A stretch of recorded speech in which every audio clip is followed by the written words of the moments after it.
Mummy મારી ભૂલ થઈ ગઈ, મને માફ કરી દેજો. મારા પપ્પા મારી ભૂલ થઈ ગઈ, મને માફ કરી દેજો. બરાબર, આ છોકરીએ મારી જિંદગી બગાડી છે. બરાબર, અને હે ને એના મામાનું કયું માને આ છોકરી. બરાબર, અને બીજા છોકરા એને આવું ના થાય કોઈ આને એ હરવા હું દવા પીને મરી જવાનો છું.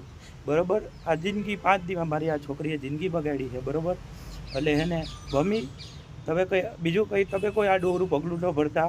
અને મારા નાના ભાઈને એમ કહું છું કે હે ને મારા નાના ભાઈ તું હે ને મારી માને મારા બાપને આજીવન સાચવજે. તું એ કંઈ આડાવડું કંઈ કરતો નહીં. બરાબર, અને હું જે કાગળમાં લખું ને બરાબર એ તમે હે ને પોલીસ ચોકીએ હે ને પુગાડી દેજો. અને હે ને આ મારી જિંદગી બગાડી છે. હું એવો છોકરો નથી લફડાબાજીવાળો. બરાબર, એટલે હું મોદી સાહેબને વિનંતી કરું કે આ મોદી સાહેબ લગીન મારો વિડીયો પૂગે. પીએમ નરેન્દ્ર મોદી સાહેબને હું વિનંતી કરું બરાબર કે પીએમ મોદી સાહેબ લગીન મારો વિડીયો પૂગે. આ બરાબર કે કોઈ છોકરા આરે આવું ના થાય. બધાય છોકરા આરે હવે આવું થવા માંડ્યું છે. એક સુરતમાં હમણાં આવી ઘટના બની છે. બરાબર, એટલે આવું છોકરાઓ આરે કેમ થાય છે એ મોદી સાહેબ તમે થોડાક નિર્ણય પગલાં લ્યો. બરાબર, અને આ મારા આરે હું આવો એકય છોકરો નથી. બરાબર, અને મામાએ દીકરીએ મારી જિંદગી બરબાદ કરી છે. મામાનું નામ છે વિજયભાઈ દુર્લભજીભાઈ સોલંકી છે, અને મારી પત્નીનું નામ છે ચાંદની. બરાબર, અને એના મમ્મી પપ્પાએ મને કીધું હતું કે ભાઈ એના 2 જલ છૂટી ગયા છે. બરાબર, એના મમ્મી પપ્પાએ એમ કીધું હતું કે ભાઈ આ કરતો નહીં, કે આ તારું છે ને લગ્ન પછી છોડાવશે.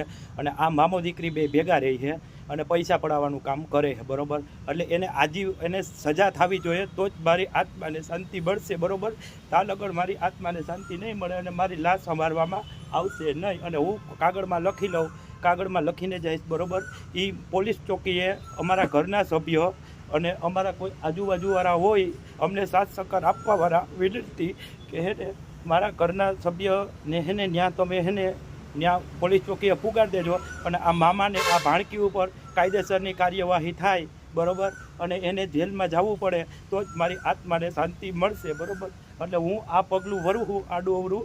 અને મારી જિંદગી બરબાદ થઈ ગઈ. એવો છોકરો નથી, કંઈ લફડાબાજીવાળો એક છોકરી સામે જોવાવાળો છોકરો નથી. અને આ પહેલી વાર મેં આ કર્યું છે. બરાબર, અને મારે આ એક છોકરીને આજીવન સાચવવી હતી. અમે કાલ સમાધાન કરવા ગયા હતા તો એનો મામો કંઈ નથી મોકલવી. મને મારા મમ્મી અને મારી બેનને જેમ ફાવે એમ બોલતા હતા. બરાબર, અને એને મજા આવે એમ. અને મારી તો કંઈ ત્યાં વેલ્યુ જ નથી, હું એને ગમતો જ નહોતો. બરાબર, અને એ છોકરી ડાયરેક્ટ મને કહે કે હે ને તમે અહીં કે હે ને અહીંયા રહેવા આવતા રહ્યો પિયુષ. બરાબર, તમે અહીંયા રહેવા આવતા રહ્યો. ડાયરેક્ટ હજી 5 દીમાં મને તમારા મમ્મી આરે નથી મેળ આવતું, તમારી બેન આરે મેળ નથી આવતું. બરાબર, હવે તમે 5 દિવસમાં અહીંયા રહેવા આવતા રહ્યો. બરાબર, એટલે હું બધાને એમ કહું, બધી છોકરીઓ મારી બે દીકરીઓને એમ કહું કે કોઈ દીકરાઓ હારે જિંદગીની ખિલવાટ ના કરો. બરાબર, મારી હારે આવું થયું છે, આ હવે બીજા કોઈ છોકરા હારે થાય નહીં. આવી જિંદગીની ખિલવાટ આવી ના થાય. બરાબર, એટલે હું આ પગલું આડું ભરું અને મારી માને અને મારા બાપને હું બધાને નમ્ર વિનંતી કરું છું કે મારા હગાવાલા મારી માને અને મારા બાપને સાચવજો. બરાબર, હું એ જ નમ્ર વિનંતી કરું છું.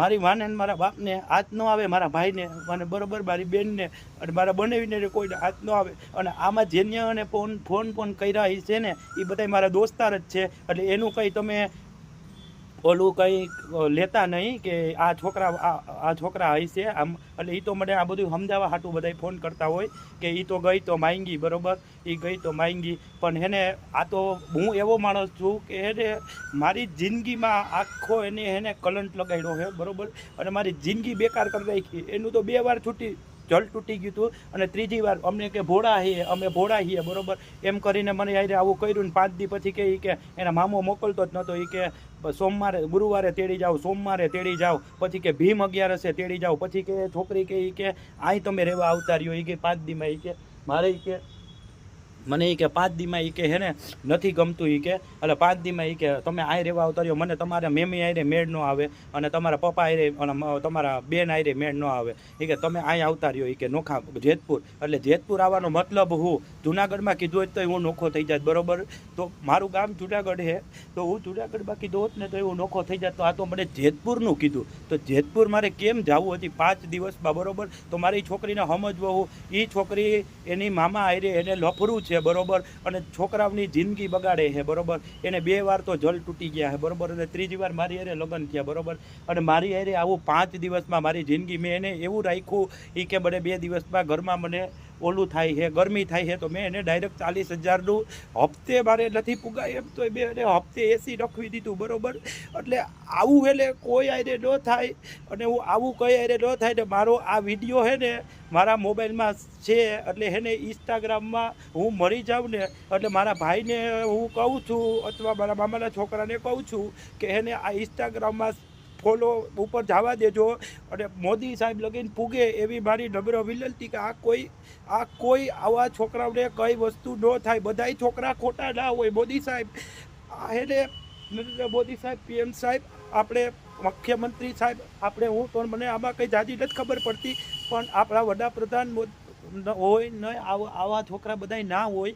એટલે તમે એની ખાસ કાળજીપૂર્વક લ્યો, અને આ બધું ન થવું જોઈએ આ વસ્તુ, અને આ બધું ખોટું છે. આ છોકરાઓની જિંદગી બરબાદ થવા માંડી છે બરોબર. બધાય છોકરા ખરાબ ના હોય, અને હું તો એવો માણસ છું કે હું એવો માણસ જ નથી બરોબર કે કોઈ 2 છોકરી એર્યું હતી લીધું હોય આખા લતામાં મારે તમારે બધાય કોઈ પોલીસવાળા કે કોઈ હોય આખા લતામાં મારો આખો લતો છે એને પૂછવાની છૂટ છે કે આ છોકરો કેવો હતો બરોબર. એટલે તમે એને હું આ આટલો વિડીયો મારફતે હું એમ કહું છું કે આ મામા દીકરીને હેને મામા ભાણકીને હેને આજીવન સજા થવી જોઈએ, તો જ મારી આત્માને શાંતિ થાય બરોબર. બાકી મારી આત્મા બધાને હેરાન કરશે બરોબર. અને હું મારા જીવનો જાઉં છું બરોબર. હું કમાઉ છોકરો હતું, અને હું મારા મા બાપનો એક હું 2 ભાઈઓ, હું પણ વધારે મારા ઘરમાં હું ધ્યાન દેતો, અને હું કમાવ દીકરો હતો બરોબર. મેં બધું કરી દીધું. એ કે આ ન જોઈએ તો મેં એ કરી દીધું, અને એ અત્યારે પીઢિયાવાળા મકાનમાં રહી છે બરોબર. એના